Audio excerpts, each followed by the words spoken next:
are in listen-only mode.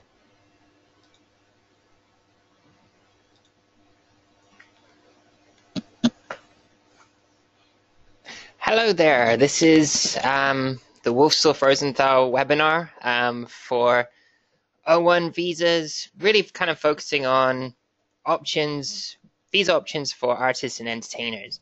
This is both non-immigrant visas and kind of looking towards what you can do in the future if you're looking to try and get a green card. Thanks everyone for signing in. We've got a pretty good turnout today.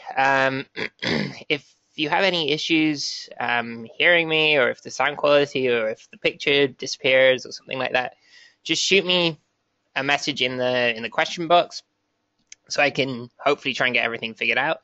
In addition, if anyone does have any just general questions throughout, I think we're going to try and make this somewhat interactive. So if I do see any questions on kind of what I'm going through, I'm happy to try and answer any questions we've got.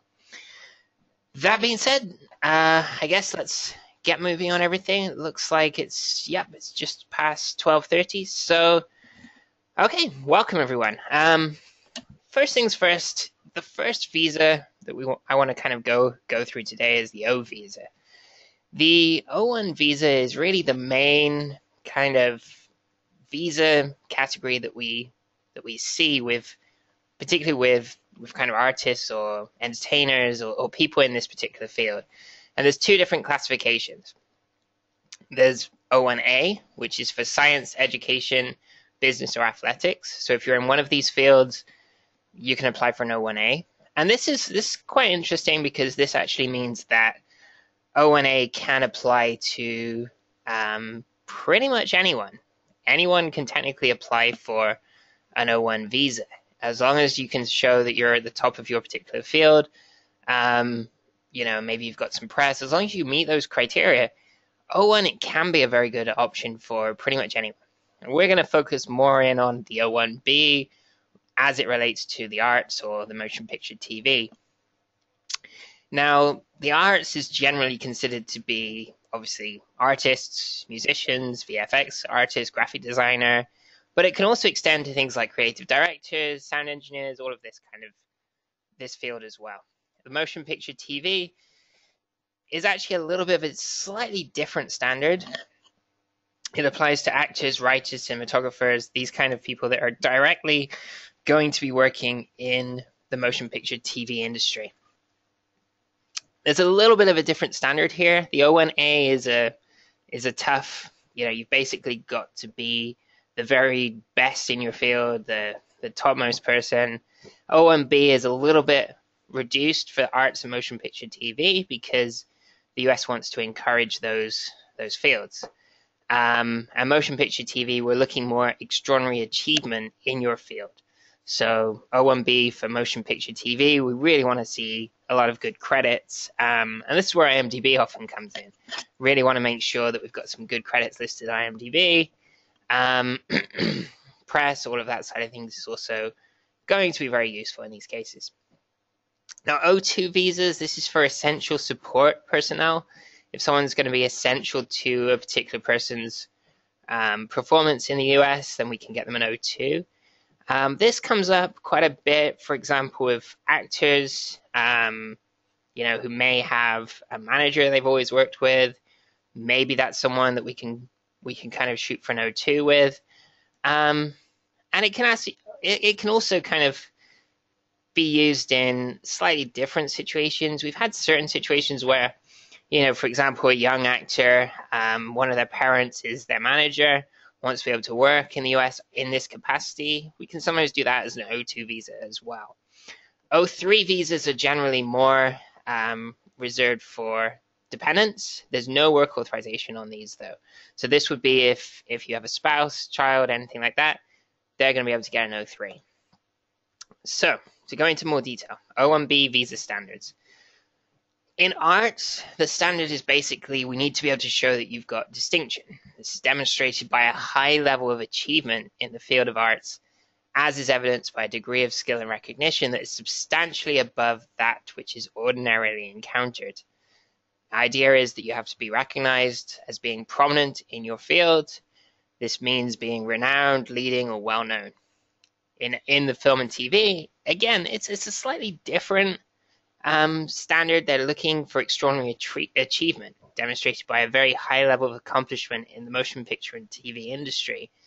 And this is going to be significantly above that ordinarily encountered, which generally means outstanding, notable, leading. They want to be able to see if you've been in a lot of TV shows and a lot of movies. They're looking at whether it's a leading role in a lot of these different things.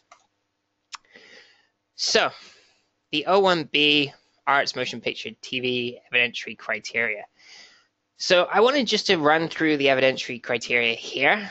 As I mentioned, it's a lower standard than the O1A, which applies more to business persons, people with science, those kind of arenas. In this regard, we either need to be able to show that you've got a major award. So if you've won the Oscar, great. We show a picture of you holding the Oscar, and you've got an O1. Congratulations. Awesome. Now, what about for everyone else? I often get this question, well, I don't have an Oscar, I don't have a Grammy. Can I still get an O1? The answer is yes. Basically, it's the O1 criteria. You either have to show you've already got this major award, or you have to show 3 of the following 6 to 8 criteria. And we're going to go through those criteria now just to show you that this is something that can be possible. And if we can show potentially 3 criteria in this field, this can work. So the first criteria, actually, I'd like to combine the first and third criteria here, because these are ones that oftentimes really kind of go together. The idea is you have performed and will perform services as a lead or starring participant in productions or events which have a distinguished reputation. And number 3 here is that you've performed in a lead starring or critical role for organizations and establishments that have a distinguished reputation as, this is looking at organizations and establishments as opposed to productions or events. So oftentimes we would combine the 2 of these. Let's say you starred in a particular movie or a particular TV show. The TV show, if it's got a distinguished reputation, that would come under this first category. So you're a lead or starring participant in this particular TV show or film. The third category here would relate to, we'd look at the production company behind the TV show. And this would be, for example, showing that the production company behind a particular, as I said, behind a particular TV show, you are critical to that production company because you were critical to the film or the TV show. So those 2 can often be combined. This lead credit is very important. If you've just got a walk-on part, it can be tough, especially if IMDb just, says you're girl number 2 or something like this. You don't actually have a name, you don't have lines. We're going to have to really be able to show that you've had a lead or starring role in these particular productions or events, and therefore being able to show that you've had a lead starring or critical role for organizations and establishments, so the actual production company behind the production. The second criteria here is as it relates to basically press. Achieve national or international recognition as shown by critical reviews, other published materials by or about you. This one is often a pretty key one. It's really very focused on what press you have. And in this regard, they're looking at 2 different things. They want to make sure that you've got press that's about you and your achievements or your role in the industry. But they're also looking at what press is this? And online press can work. Blog entries, this kind of thing can work. But we really want to be able to see that this is, obviously the more distinguished the journal, the newspaper, or the magazine is, the better the case is going to be. So immigration likes to look at readership, circulation figures, this kind of thing, just to get a good sense as to whether this is, whether this actually is proper press. It's not something that you've just generated yourself. It's not maybe a local newspaper, but this doesn't necessarily need to be local. This doesn't need to be, I mean, they prefer it if it's not local. But if it's a newspaper or if it's a magazine from abroad, that's totally fine as well. That does help. So going on to the next side of things, a record of major commercial or critically acclaimed successes. This is another criteria. This generally they're looking at box office receipts, motion picture or TV ratings. As you can see here, we're talking Billboard charts, box office results, album sales. If you were, again, this kind of ties into some of the previous ones. If you were a lead in a really big TV show or a big film, and that film did really well, either commercially or critically, obviously that's not always the same thing, this is a criteria we can try and hit. So that side of things can definitely work. Sometimes you can kind of associate yourself, if you've got really good credits, if you've been part of a number of films or a number of different TV shows that have all kind of, done particularly well commercially, have had high ratings, this kind of thing, that can also really help. Receive significant recognition for achievements from organizations, critics, government agencies, or other recognized experts. This one is a good one because this is basically shown by getting reference letters, expert opinion reference letters from people in the industry that immigration would want to listen to. So this is where your kind of networking really comes in. You want to be able to get reference letters from, the bigger the names, the better. If you can get a big celebrity or someone who can sign off on a letter saying that you're the best thing since sliced bread, that is going to be really helpful. The issue in these cases is that you really want to be able to make sure that these recognized experts, that it makes sense why they are experts. If this person is just your friend and they don't really, have any kind of, this isn't really like a reference. This isn't like a personal letter of reference about you. These letters are generally kind of very over the top, very focused on your achievements and how you are one of the top people in the industry, but they come from people that would know. So the idea would be this could be, maybe a top director or a top producer or another top actor or something like this. Someone who could say, look, you are the best, or you're one of the best people in this particular field. We're going to attest to this, and and they can be people that you've worked with. If they're people that you've worked with, they can talk about your accomplishments and how when they've had the pleasure of actually working with you, it's been great. They've witnessed this kind of your work and your skills and this kind of thing firsthand, and that can be very useful. The alternative is where you also get people that you may not have necessarily worked with firsthand, but they know of you. For example, you're an amazing actor. There's a model who's top in her field. She doesn't necessarily work with you, hasn't worked directly with you, but because you're such a well-known person maybe in your particular country, she's able to say, okay, well, because I have this, because I'm at the top of my field, I know other people are at the top of their field, and I know that this person is at the top of their field by reputation. And this kind of speaks more to the reputation. These letters, we want to make sure they're objective as possible, so they're not, very, so they're coming from people that are not just a load of your friends or something like that. But then again, it can be tough to get, people who aren't familiar with you to sign off on a letter. So it's kind of this weird kind of, you want to make sure that they're somewhat familiar with you, so they're going to be willing to sign off on a letter. But you don't really want to have them kind of saying, oh, I've known him for 15 years, we went to school together, this kind of thing. It needs to, as much as possible, appear to be objective. The other good thing with reference letters is you want to get a really nice selection.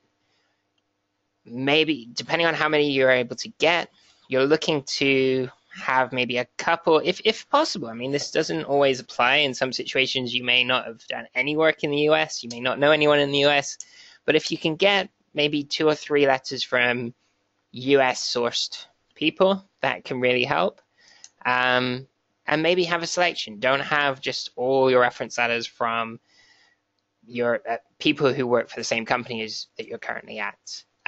Don't have all your reference letters from your home country. Maybe have people in slightly different fields, from different perspectives, people that have known you, people that have worked with you, all of this kind of thing. That side of things can really help. The last criteria here is that you have or will command a high salary or other substantial remuneration in relation to others in the field. This is a tough one to get. Immigration is, out of all the criteria, they're pretty tough on this one, pretty restrictive. The idea would be really that you really need to be able to show you've earned massively more than a lot of other people in the industry. And this, if you see the kind of wording of this, it has or will command a high salary. So if at some point you did a project, maybe you did a commercial or something like this, and you earned a huge amount for that particular commercial compared to what normal actors or directors or whatever it would earn, then this can be a potential in for you. But it's a tough one. They're pretty tough on this. I've seen them recently coming back to us and saying on this particular criteria, oh, this has to be high salary compared to other top people in the industry. And obviously that's almost impossible. That really almost seems like a kind of a one-off criterion in and of itself. But this can be something that, particularly if you've got a couple of the other ones and you want to make sure you hit as many as possible. Again, you only need to hit 3 of these criteria. So that's got to be your focus, to make sure you've got at least 3 strong, and then try and hit as many additional as you can just to further strengthen your case. The other point that's listed here is that you need to be clear on what you will be doing and what your field is. If you've got extraordinary ability, if you've got credits and press and everything about you as a producer, but you want to come to the US and you want to be a writer, that can be problematic because the O1 is job specific. So whatever you're showing you've got extraordinary ability in, that's what you're going to be doing here in the US. So if like I said, if you've got credits as a producer, you kind of want to make sure you're going to be a producer here. And this is where the O1 can fall down sometimes. We have some people that run into issues where they've got all their credits as a producer and now they want to direct, but their credits really don't speak to them being able to direct. So this can become an issue at that point. It's something just to consider. You can sort of do kind of what you would call hybrid positions if you have the credits to support it. So if you've got a lot of credits as both a director and a producer, you can petition the O1 as a director-producer, which would allow you to do both in the US. Now, proper documentation of these criteria is going to be key. We need to be able to evidence everything that we're saying here. So, I mean, the reference letters obviously a lot of people will often say, yes, I'll give you a reference letter, but then when it comes time to write the letter or to get the letter back from them, it can take them a long time. It's key that you get that signed letter. It's key that you get the press, you get evidence of that. If the press needs translating, you want to make sure that side of things is all sorted, because immigration wants to make sure everything is translated so they can really properly adjudicate the case. High salary, again, we want to see contracts, we want to see pay stubs, we want to see evidence of all of this. And that's often hard to get, because oftentimes you'll probably be more focused on building up your career than actually, keeping a scrapbook or something of all the press you've generated. And this is where, the internet can help. You can print out, go on a search, Google yourself, print out a lot of press from days gone by, print out as much as possible and really get it in there and make sure you've got evidence of all of this documentation. So I think I've mentioned this last point. Try to meet as many criteria as you possibly can. The idea is we want to hit at least 3. If we hit more, great. We've hit more. Hopefully the officer at immigration is more likely to approve the case. If you're only going for 3, the issue is then, what if the officer doesn't feel like you quite meet one of those? They're going to issue a request for evidence. They're going to say, look, we don't think we need additional documentation evidencing this particular criteria. So if at all possible, if you hit all 6 of these criteria, if you think you have evidence of all 6, send it in. And if the immigration officer doesn't like one of them, hopefully they're persuaded by one of the other ones, and they kind of give you the 3 and approve your case and move on. So kind of gone through this side of things, getting ahead of myself a little bit, but classifying the foreign national, which occupation. If multiple, we're going to look at different positions, act versus commercial actor, these kind of things. By narrowing the field can really help in the O1 category, because if we're calling you a musician, then we're trying to show that you have extraordinary ability or a great level of achievement compared to all musicians. If we can focus it in on, for example, here, the opera singer, if we can say you're one of the best opera singers or you're at the top of your field in that particular area, that's a much smaller field, and therefore it can be a lot easier to show that you're at the top of it. And this can also really help with immigration, because immigration, they get very used to these, for example, actors, producers, director positions. I think California Service Center, they see so many of them coming through that you sometimes get the feel that the officer pretty much has their own, they seem to have their own criteria around this. They kind of feel like this is what they require of a producer. They look up, they do their own research, they do look on IMDb. If your credits don't match what they're expecting to be able to see, then maybe they don't approve the case. So this is, as far as IMDb is concerned, it's a good idea always to, if you have credits, to make sure you get them all up on there, because I know not everything is necessarily listed on there. But it can also help when you narrow your field. If you really narrow your field to opera singer as opposed to musician, then it kind of just, it makes it easier for you to kind of really stand out. And remember, new media. We've done O1s for bloggers, we've done O1s for gamers, done O1s for reality TV people.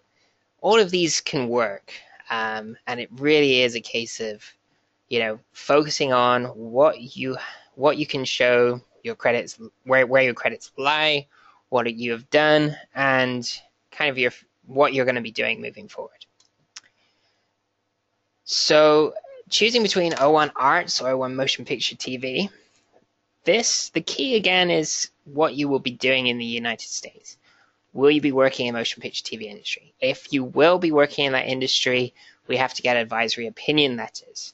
Now, advisory opinion letters, this is kind of getting a labor union or management organization to sign off on a letter that says, we have no objection to you being here in the US. If you're an actor, we have to get advisory opinion letters from SAG and AMPTP. If you're a director, it's DGA, MPTP. There's a lot of these kind of things that we need to request from these different unions, and it's normally done very close to filing. So we have your petition ready, we put everything ready, put all the evidence, we've got all this documentation, we send the package through to these labor unions or management organizations. They get first review. Now, their opinion isn't necessarily binding on immigration, but I think it's generally a good sign. If they approve it, if they're okay with it, then immigration is going to say, okay, the unions are okay with it. Now we want to look at it and really determine whether we think you meet the standard. If you're not going to be working in the motion picture TV industry, you want to make sure that's clear in the deal memo, contract, and in your support letter, because otherwise there's a good chance they're going to say you need to get an advisory opinion from one of these organizations. Looks like we do have one question here, which I wanted to address at this point. Just kind of goes into, does the film TV O1B apply to prizes won for achievements during the years at university for projects done for the university? This is a good question. University awards, student awards, are generally not looked on very favorably by immigration. If you won, for example, an Oscar while you were in university for some kind of project, then that would obviously be included. But if it's an award from a university or from a school or something like that, it's not likely to be considered an award, especially not under the one-time achievement. There is sometimes the ability to be able to get more evidence into the file as with regards other awards, every kind of lesser national, international awards at that point. But even if we're trying to get those lesser nationally, national, international awards into the file, student awards, university awards are generally not considered to be sufficient for those kind of things. We also have a question, how current must the extraordinary achievement be? It's a good question. It's kind of one of those things that you want to be able to show, bear with me 1 second.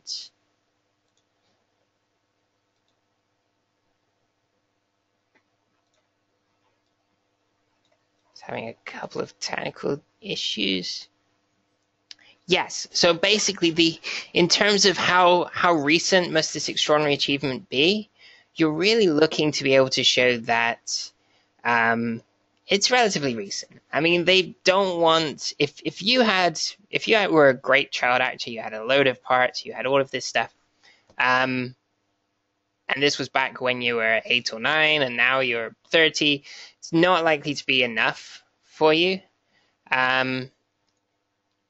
But it's kind of one of those things. If you have it and it's relatively recent, immigration, if you've had nothing in the last 5-10 years, for example, that's going to be an issue. That's going to be something that you're going to go back to them and say, if they could come back to you and say, well, are you still at the top of your field? Do you still have this extraordinary achievement? Are you still working in this particular area? So that's definitely a good question, a good thing to keep in mind. The petitioner requirement. So with the O1, you do need to have a petitioner. The petitioner is basically going to be your employer. And they're the person who's going to be sponsoring you for the O1. Now, as I mentioned before, that the O1 is job specific, so you can only do the position that's listed on the O1. But it's also employer specific, so you can only work for either a US employer, US agent, or a foreign employer through a US agent. You cannot be self-petitioning. You can't be, this isn't a self-employment visa, and you can have concurrent O1s if you have multiple employers. Now, the employer as petitioner, this would be where you're limited to employment with a particular employer. This is often the case with chefs, this kind of thing, where it's a full-time employment.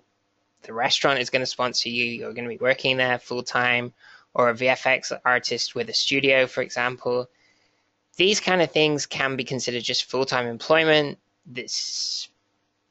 That is your employer, that is the person who's going to be petitioning for you.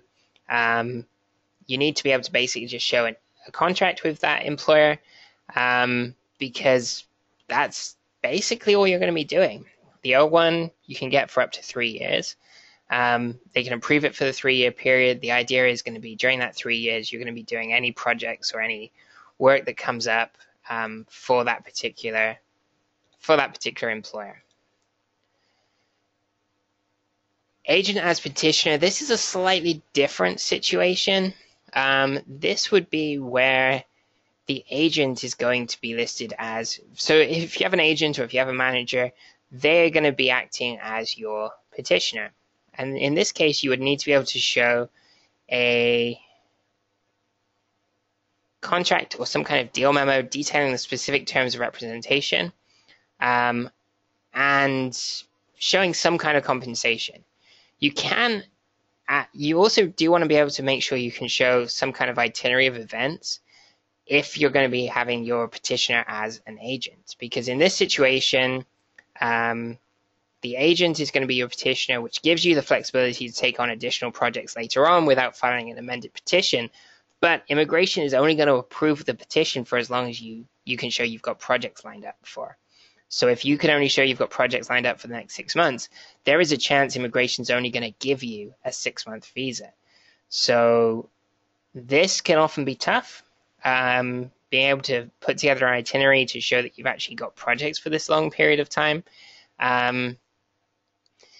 This is where, the more open-ended you can get, the better sometimes with deal memos from production companies, for example. If you can have them show, look, this person is needed for this particular TV series and for any additional cycles or for this particular movie, but they're also going to need to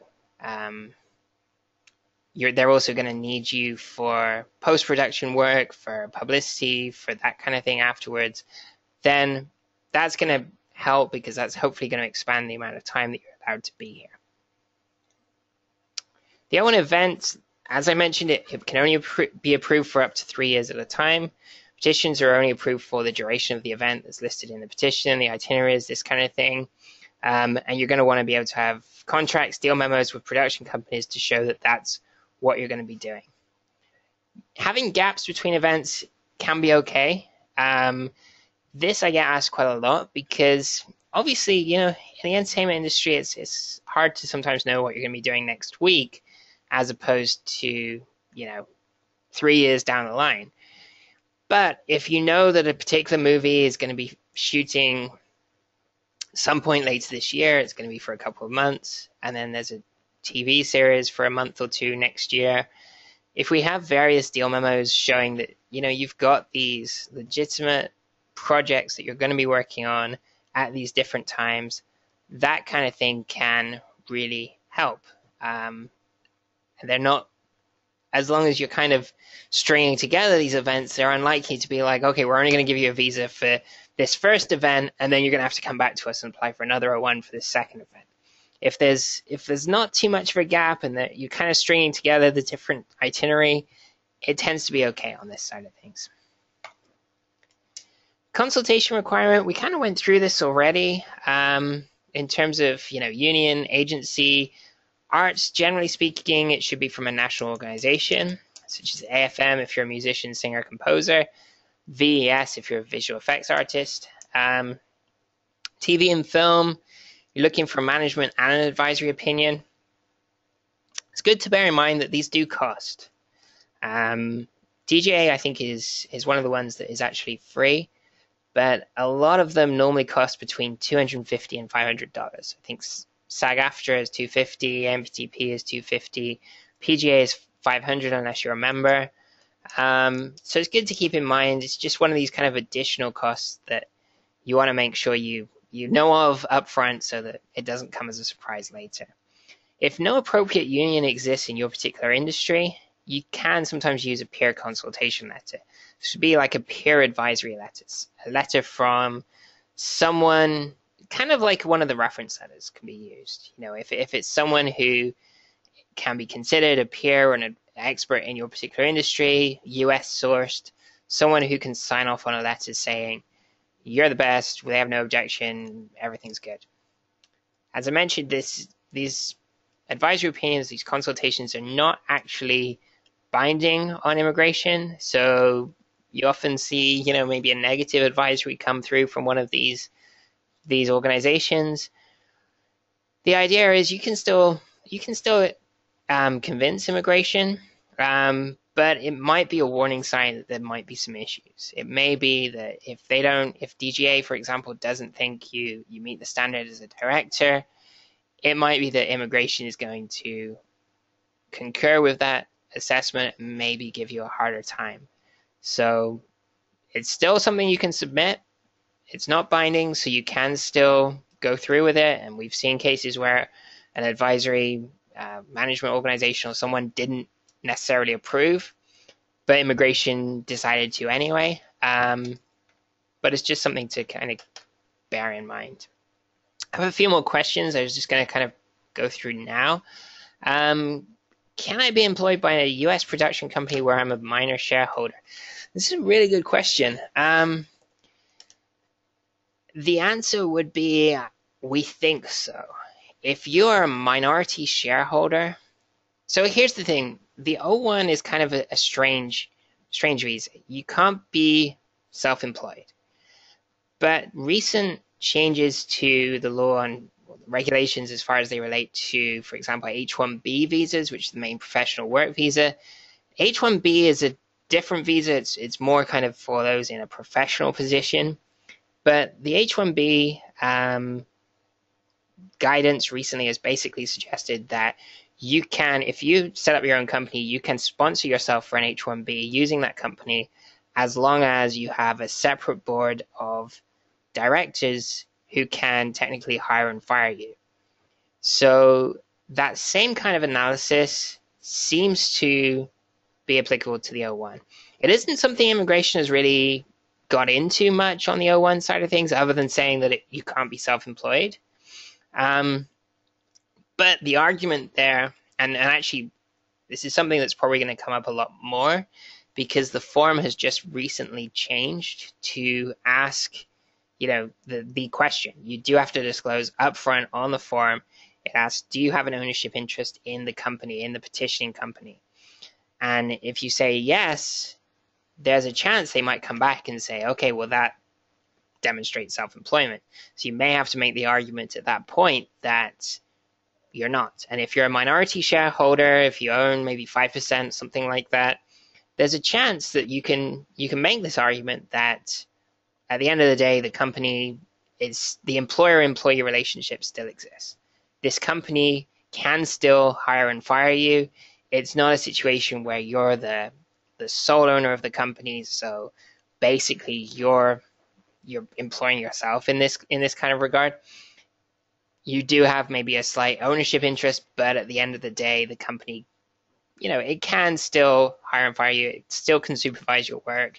These are key things that are looked at in the employer-employee relationship side of things.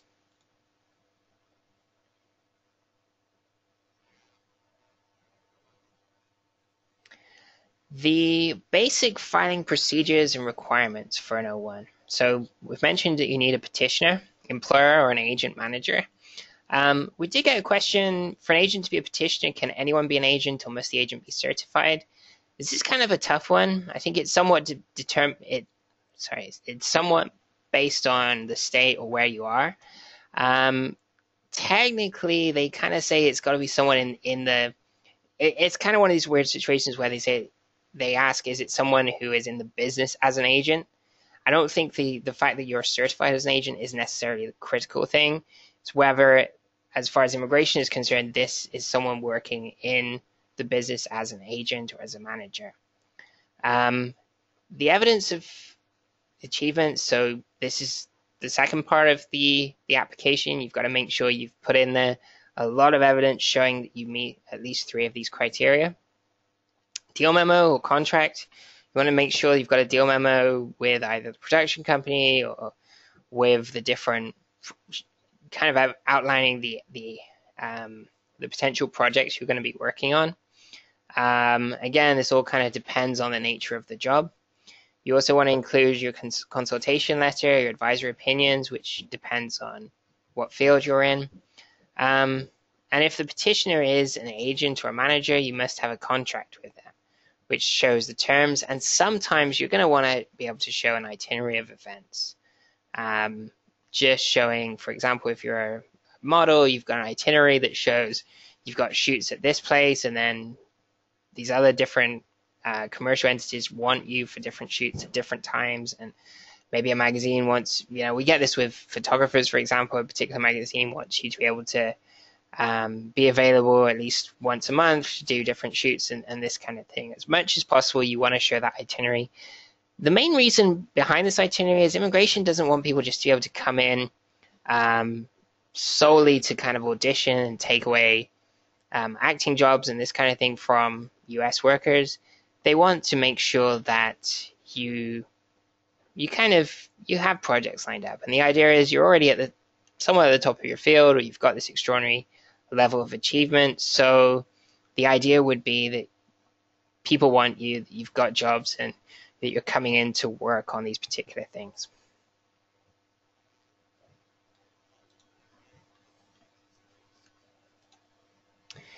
So the documents that you'll be filing with, the forms are listed here. There's the I-129 and the I-129OP supplement. These can be all found on the USCIS website. That's www.uscis.gov. The forms are basically signed by the petitioner to show that they're filing an O1 petition for you. You also want to make sure you include, obviously, the evidence, the support letter, consultation, deal memo, this kind of thing, and have the contract signed by the petitioner in addition to your itinerary of events. Second part is, where do you file it? Well, do you file it with CSC, which is the California Service Center, or VSC, which is the Vermont Service Center? People will always try and tell you one is better than the other. At the end of the day, you've basically got to file wherever you're going to be working or wherever the petitioner is. So if your agent is in California, you're going to be working in California, most likely it's going to have to be filed to CSC anyway. I somewhat think that it's somewhat, some people, some attorneys, some other people, like they get kind of superstitious as to which one is better. Is one service center better than the other one? I don't necessarily see many differences. And we do a lot of these cases. I think CSC obviously sees a lot of actors and directors and stuff because it's, it's getting a lot of the petitions for people here in LA and California. So maybe they're a little bit more jaded in that regard, but VSC also gets a lot from New York, so it's kind of a tough one to say.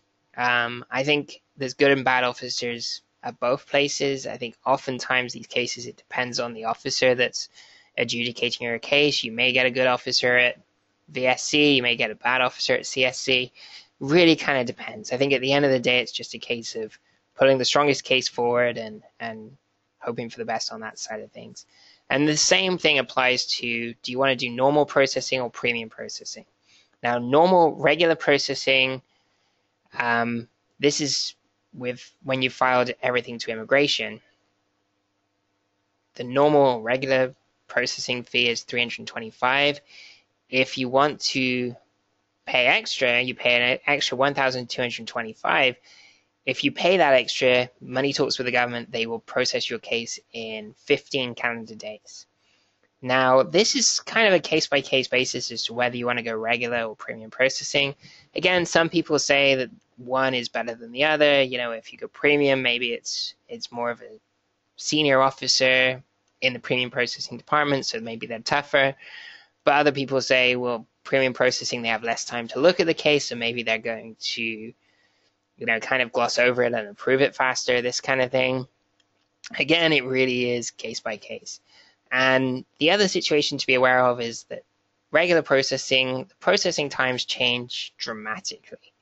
We file a lot of these cases, and sometimes there are periods when regular processing is only going to take, we're seeing regular processing cases sometimes be approved in as little as 2 or 3 weeks. In that situation, I would tell you, save your money, you just file regular processing and just go that route. If you're in a massive rush, if there's an actual deadline, you really need to make sure this gets in as soon as possible, you pretty much want to go with premium processing, because regular processing, even if right now it might be taking 2 or 3 weeks, you file it, for some reason immigration transfers their caseloads around, and suddenly it starts taking 2 or 3 months instead. So it's kind of a bit of a gamble, but something just to be aware of. As I mentioned, jurisdiction is based on location of your employment. If you're going to be working in multiple locations, which is often the case in these situations, it's based on the location of the petitioner.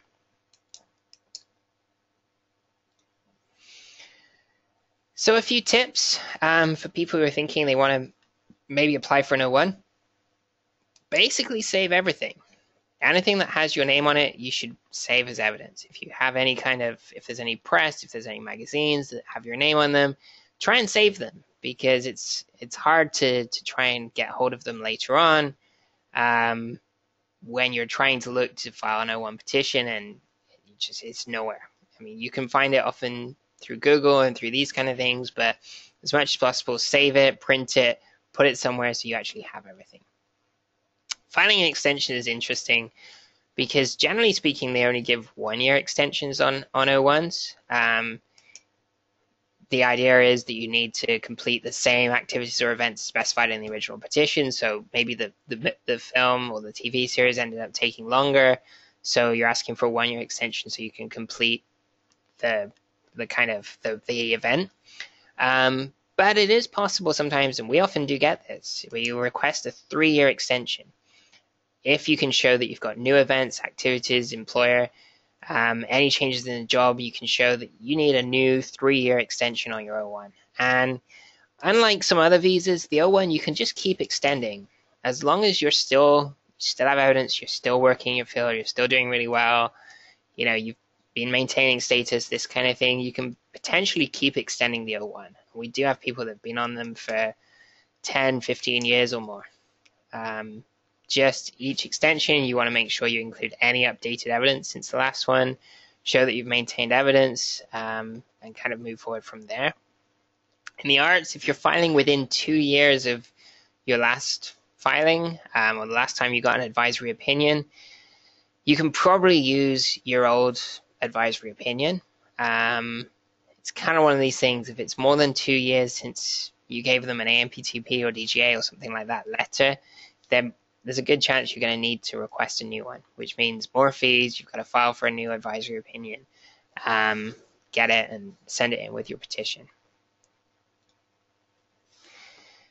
Erroneous visa denial at the consulate abroad. So technically, once, let's say you filed your O1 petition to immigration here in the US, it's filed to immigration, they've approved your case, you take your approval notice and you go to the embassy to apply, or the embassy or consulate abroad to apply for the actual visa, O1 visa stamp to be added into your passport. The kind of interesting thing here is that technically, when you're going to the consulate or the embassy, you're actually dealing with a different agency. You're dealing with the Department of State. Here at USCIS, immigration, when we file the petition here in the US, is Department of Homeland Security. When you go to Department of State, they can technically, to some extent, re-adjudicate the case, and they may ask you for additional information showing that you really are qualified, you definitely meet the standard, this kind of thing. But this site here, this 9FAM 41, FAM is for the Foreign Affairs Manual, 41.55 N8.4. You can actually look this up online. The idea is that the DOS cannot question the approval of O petitions without specific evidence that was unavailable to the DHS at the time of petition approval. They still try sometimes. Sometimes there are cases where they feel like immigration got it wrong. In that case, they can sometimes send the whole petition back to immigration for revocation. Immigration gets to have another look at it. But yeah, generally speaking, they shouldn't be denying you or re-adjudicating your approval unless they think there's some kind of fraud misrepresentation on the initial petition.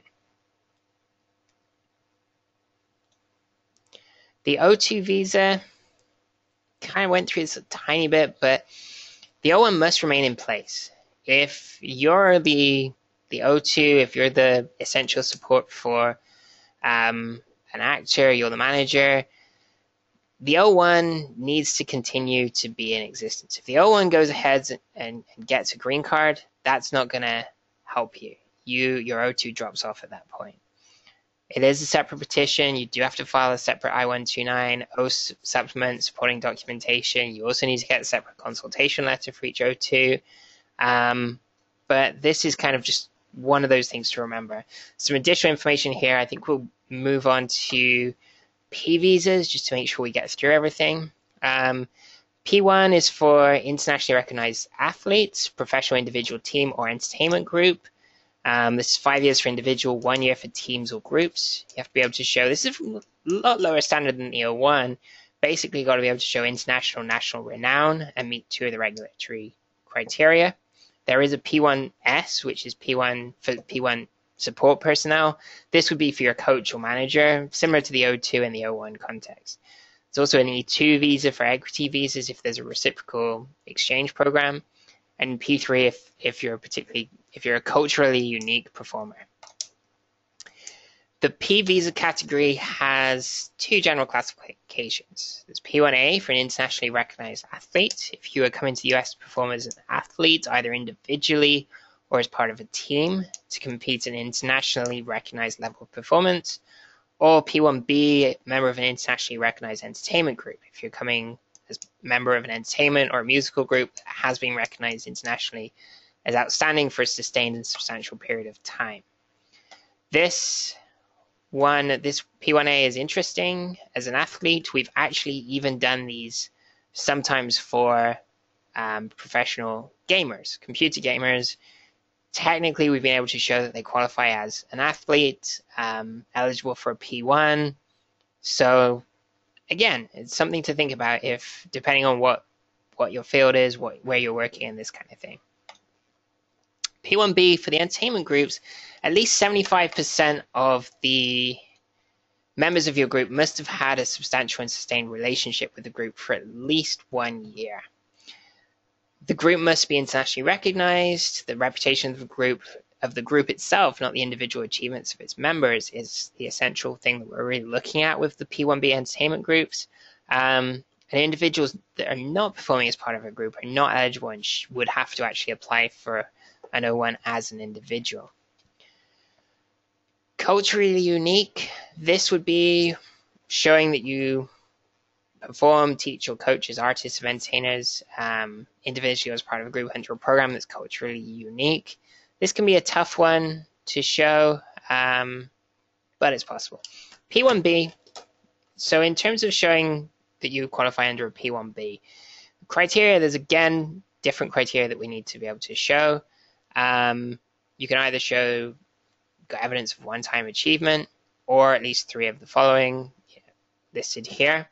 All this information, the PowerPoint will be available later, so if you wanted to read through and go through this in more detail, this will be available to go through.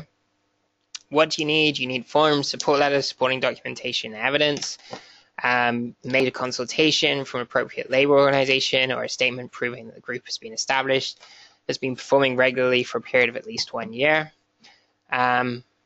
itinerary of events and locations, that side of things.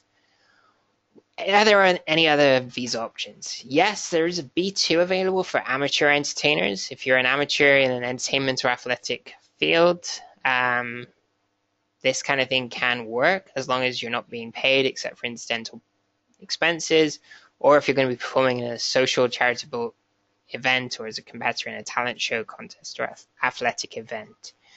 There are B1s available for other entertainers, artists, and athletes. The Foreign Affairs Manual, which again you can Google. If you Google a 9FAM 10.31, the whole Foreign Affairs Manual is available online, and it's very useful in its explanation of B1 visas, because it goes into a lot of detail about exactly what situations you can be coming out and doing these kind of things.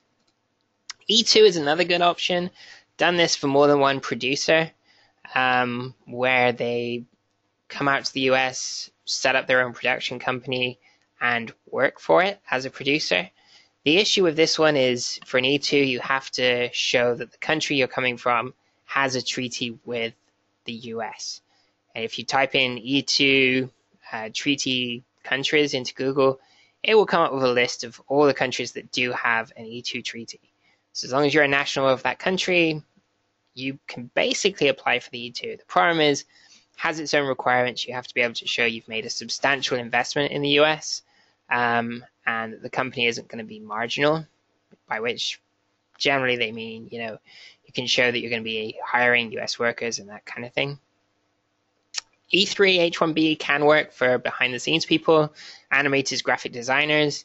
TN can also work for a graphic designer position if you're from Canada or Mexico. I visas often seem to work for journalists and bloggers. You have to be a member of the foreign media to work in the US for a media organization that has its home office abroad. So this one can work in certain situations. EB1, moving on to the green card side of things. Now this is basically the green card version of the O1. It's a lot higher standard than the O1, really in that there's only one, it's kind of a one-size-fits-all thing. There's one standard for people, whether they be in business, science, entertainment, arts, whatever they're in. You have to meet this higher standard of extraordinary to be able to show that you have a level of expertise indicating that you are one of the small percentage who have risen to the very top of your field of endeavor. This is a burdensomely high standard. We like to think that if you get an O1, that you're at least kind of getting on the way. If you say the EB1 is, kind of top of the stairs, at least if you've got an O1, you've had an immigration officer look through your documentation and say you've kind of made it halfway up the stairs. So when you then shoot for an EB1, at least it's kind of less of a jump for them to kind of shoot for the EB1 side of things. The EB1's great because you actually don't need an employer.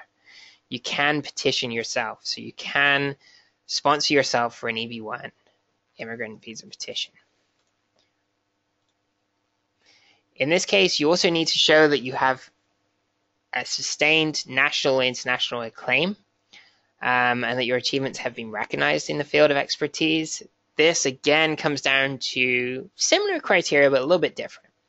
The evidence basically includes one-time achievement. So if you've got your major international award, Oscar, for example, you can get an EB1, get a green card straight through that, file for yourself, you're good.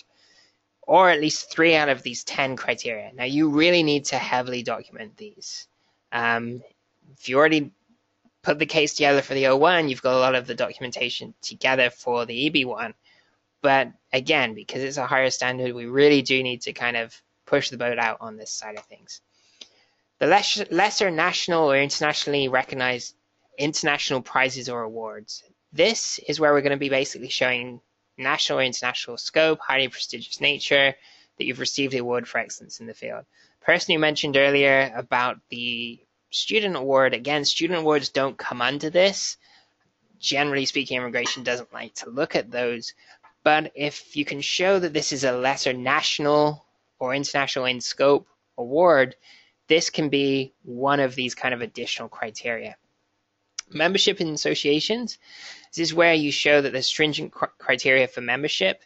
You're only being picked for excellence in the field. So general rule on this is if you're paying to be a member, if you're paying a membership fee, probably not going to work as a membership under this criteria. But if, for example, you're a member of the Motion Picture Film Academy, or if you're a member of BAFTA or something like that, these are things where not just anyone can become a member. You have to actually be nominated and kind of added as a member on account of your achievement and your record of excellence in your field. If you're a member of one of those organizations, great, you've got this criteria. If it's one where you're kind of having to pay, and pretty much anyone can if they pay, it's unlikely to meet this criteria. One of the good things, and just kind of flipping forward a little bit to this one here about the being a judge of the work of others criteria, this is its own criteria. And if you're a member in associations such as VES or BAFTA or something like that, and you're a voting member, you can potentially hit both of these criteria because you can show that you're a membership in that association and you've participated as a judge of the work of others in your field by being a voting member. But you do need to be able to show that you actually did vote. You didn't just you don't just have the membership, you don't have voting membership, but you haven't actually done it. But as long as you can show you've participated in this area, that could be 2 criteria there for you. Published materials, very similar to the O1. Obviously, again, we want to look at circulation. We want to see the esteemed nature and background of the publication. Online blogs can work, but we really want to be able to show that they've got high page counts or clicks or whatever it is now. Original contributions of major significance. This is a tough one, but you can often get reference letters that can kind of point to this. If you're in the arts, if you're doing, we often see this with graphic designers or visual effects people. If you invented a very specific way of creating an effect, then maybe that's something that you can point to. Immigration, a lot of people try and shoot for this one, and it makes sense because it's so kind of vague in order to show that you've made an original contribution of major significance to your field. But generally speaking, immigration really wants to see that you've specifically made a difference. There's something specific that you've added to the field that has actually had a major significance to that particular field. And this is where the reference letters, that kind of thing, can come in. Other experts in your industry saying, look, this person actually, this person's work, this person's method that they came up with is something we use every day in our work now, and it really has, changed the field. This is kind of what we're looking at on this side of things. Other criteria, authorship of scholarly books or articles. If you wrote the book, that can help. If you've written numerous articles and they've been cited a lot and appeared in major journals, this kind of thing, this is going to be helpful. Display of work at artistic exhibitions or showcases. This is normally restricted only to performing arts, but we've used it to kind of extend to film festivals, this kind of thing. Most people have films that have appeared at a particular film festival. It's possible to try and get that under this, but obviously really comes down to the prestigiousness or the level of distinguished that the actual film festival has. If it's a very small kind of you and your friends kind of film festival, it's probably less likely to be as useful. But if your film or your particular art was displayed at a major exhibition, such as maybe the Cannes Film Festival or something along those lines, it can definitely help. Again, we come back to critical leading role for distinguished organizations. This is pretty much limited to productions or events. So this one, we're really looking distinguished organizations or establishments or productions or events. So this criteria is really looking to show that you have, been a lead or starring role in these particular movies or films or for the production company and this kind of thing. Really need to focus on how you were critical to that particular organization as a whole, not just to the department that you were working in. And this is kind of one of those areas where, again, reference letters from other people you've worked with, other people in your industry can really help to show, look, this person really was critical to this film or this organization. Without it, wouldn't have had any of the success that it did have.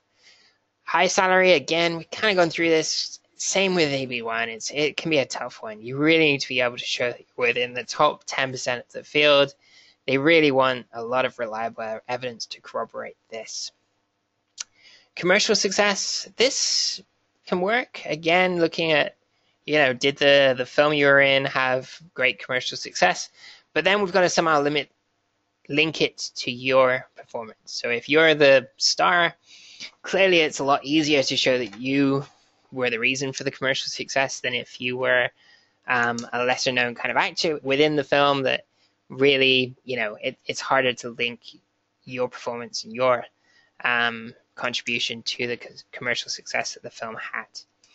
Comparable evidence, be prepared. CIS will ask you why the regulatory criteria do not apply if you want to use comparable evidence. The idea here is that if one of these does really not apply to your particular field, let's say you're in a field where they just don't give out awards, for example, you would then be able to bring in comparable evidence, which could be expert opinion letters or other things like that. And if that's the case, you really want to make sure you can say, no one in this field gets awards. This isn't a field where awards are given out. Or, for example, looking at the authorship, that people don't write books or articles in this particular field or something along those lines. EB1 process. So first one, you file this I-140, the immigrant visa petition. You can premium process this. Again, the additional $1,225 gets a decision in 15 calendar days. I don't know if there's a higher risk of RFE, of request for evidence, on premium processing, it's kind of a tough one. Generally find the stronger the case, the less chance that you're going to get a request for evidence is anyway.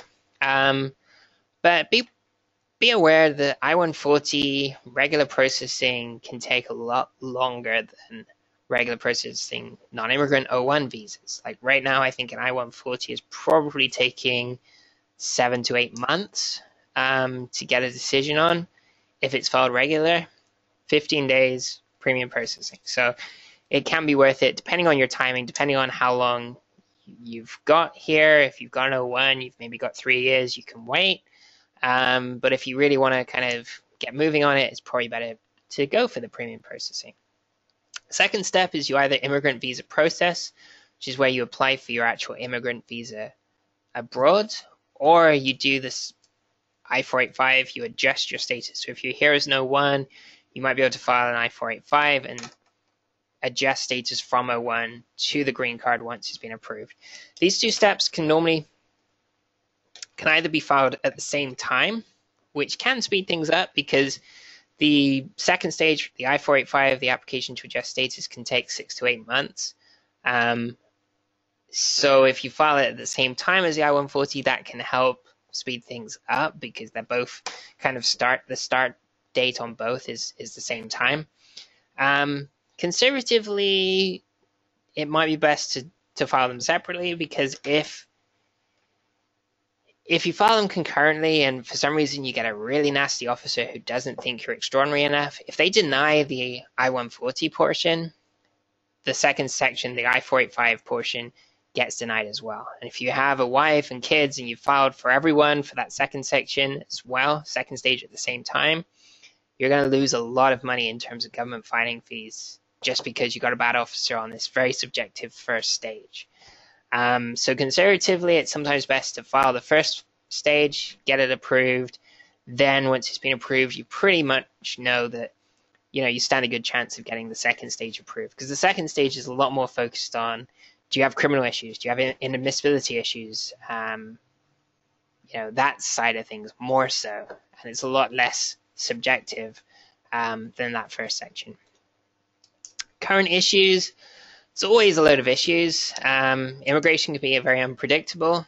They change which cases they're giving a harder time to all the time. Sometimes they're giving a harder time to actors. Sometimes they're giving a harder time to the animators. This is something that it's often worth talking to an attorney or someone who does these cases a lot because they can normally get a sense as to what the flavor of the month immigration is. Should you reapply? If you get a denial, it's not necessarily the end. You can technically appeal. Generally not a good idea because appeal can take 2-3 years.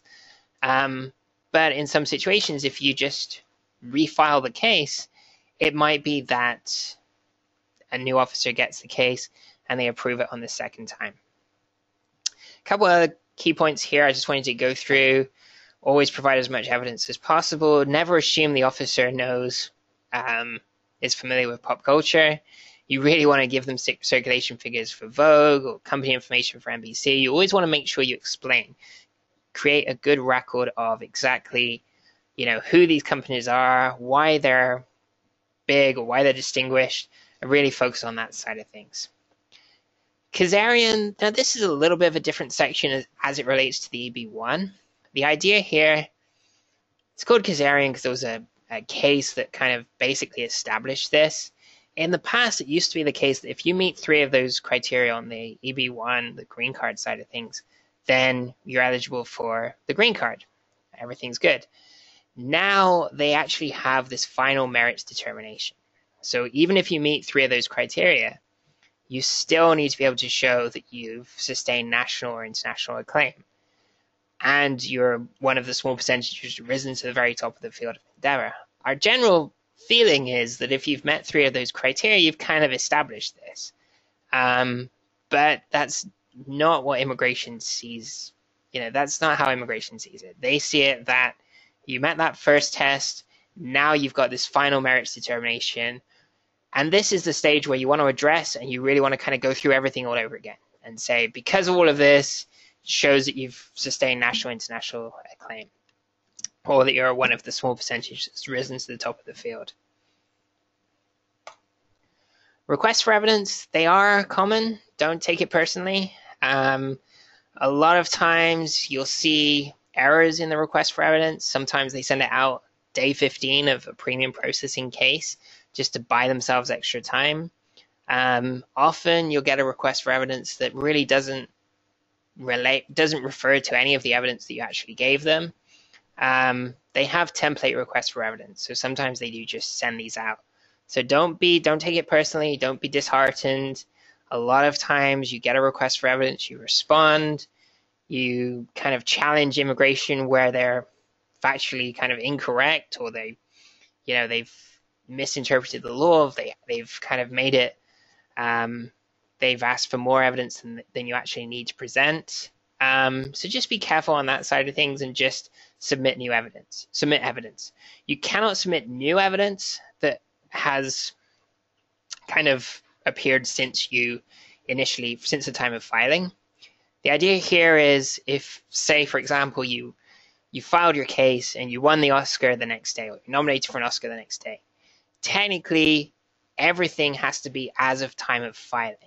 So if they send you a request for evidence, you have to look back to that date that you sent the petition in, and if it didn't exist at that time, you really can't refer to it in your response. I think sometimes it's good to throw it in there anyway if it's really strong, but you really don't want to be relying on it in terms of your overall response. If you're basically only going with two criteria, this additional document that occurred soon after you filed the case is going to be for your third criteria, then it's not going to be a good idea. If you have employer sponsorship, you can do EB2 if you can show exceptional ability, which is actually a lower standard. This is kind of basically showing that you've got a degree of expertise significantly above that that's ordinarily encountered. Does generally require a degree. There is Schedule A Group 2, which is limited only to sciences and arts, though. So this can be a good option for animators, but you do need to be able to show employer sponsorship. So generally, it's not the best for those in the entertainment field. The exceptional ability criteria, you've got to show at least 3 of these criteria. One would be that you've got a degree from a college, university, school, or other institution of learning in the area of your exceptional ability. You've got letters from current or former employers showing 10 years of experience. You've got a license to practice, high salary, membership in professional associations, recognition for achievement from peers, government entities, this kind of thing can also help. So I think we're just about out of time. If you have any other questions, my name is Richard Yemm. My email address is richard@wolfstuff.com. Shoot me an email, give me a call. It's one of these things, every case is a little bit different. So send it through, we can take a look, we can discuss with you and kind of get a sense as to how strong your case is and kind of go from there. Anyway, thank you so much for everyone for joining me. Thanks for your questions. If I didn't get to them, I'm going to try and if you want to shoot me an email to this email address, I can hopefully get back to you and answer any additional questions you may have. But thanks again for coming in, and we'll speak soon. Thanks. Bye.